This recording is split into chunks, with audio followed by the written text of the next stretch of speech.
يعني عمري وتزيدي. شهادتي حقوق أوقات، مارست المحاماة بسوريا سنتين، مارست، متخرج من حلب. أحب الجنسية التركية، تكون عندي جنسية تركية، بس عندي إشكالات يعني اعتراضات على الموضوع. أول شيء بالنسبة للخدمة العسكرية، يعني لأنه إحنا خدمنا بسوريا، خدمنا 2.5 سنين، إذا بدنا نخدم هين جاي زاد مشكلة. هاي شغلة. الشغلة الثانية، إذا أنا اكتسبت الجنسية السورية عفوا التركية، شنو الالتزامات العلية المفروض علي؟ مثلا بضرائب، بسكورتات، بتأمينات، بشغلات. بيوت ما عندنا، أراضي، يعني وضعنا المادي تحسن. يعني إحنا وضعنا كلاجئين أحسن ما نكون عندنا جنسية. يعني نروح على المشفى سعنا أدوية بلاش، الأتراك بيعليهم سكورتات، ضمان وما ضمان. إيه بهالأمور هاي، ما شنو بدي أعرف الالتزامات المفروض علي، وضع أهلي شلون، أولادي يكتسبون الجنسية ما يكتسبونها. إيه بس خريج كيمياء، مدرس 2 سنين. بسوريا درست بالجامعة، جيت على تركيا. إذا حصلت على الجنسية التركية شنو وضعي؟ إذا بدي أرجع على سوريا يسحبون الجنسية مني، يأخذونها؟ إذا تجنست وضعي كمدرس هين، مثلا يعطون أراضي، يمنحوني بيت، وضعي مثل وضع المدرس التركي العادي، التأمين الصحي، كل هالمواضيع هاي. يعني أهم نقطة هي رجعتنا على بلدنا. انتهت الحرب بسوريا وعندي الجنسية التركية، يسحبونها مني، يأخذونها، يرجعوني خلاص بالسوري، ولا يضل جنسيتين معاي؟ إذا ما انتهت الحرب عندي حرية إنه أروح أسوي زيارة لأهلي بسوريا. يعني هاي أهم نقطة، إنه نقطة العمل.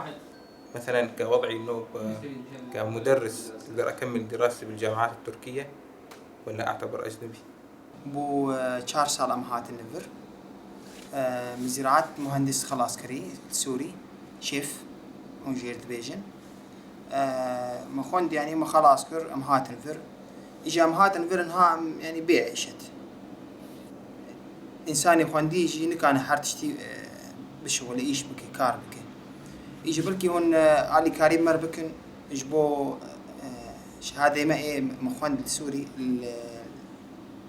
كلية زراعتي الحسكي باجاري حسكي بلكي هون آلي ما بكن إنه أفشى هذا إيه ما بر إجبواني بوشنر إنساني خوند وتعذبي أو قاس عذاب ديت حتى ما شهادة استند شافي ما دركت خدي زاني يعني نقول هاي ما بر وسواج هبو وحرتش هبو وما تخواند ما تقول زرارة إن تشد بيجي حياتي ما تميد خطر دجيبه نزان كيجان دقائق يعني كيجان دقائق تشيد بيجي شيء ناب ما نزانه يجوا قال لك تشتجي هنا يعني انها كريه مالي جديد والكتريك جيلان وكفلتي ماجي برن الفر ونبس ازمه هبالي مقش ايش هذا شهاده وان الفر هي دبلومه وان هي هم ساكنين واني بلكي هون دفي موضوع معالجه بكنو وهاجر وجنسي دامه هون يجمر بيج انه عم عسكري تشيك اني عم تشيناك ذات عم مجور شون عم هاتن فرج بو عم عسكري تشيناك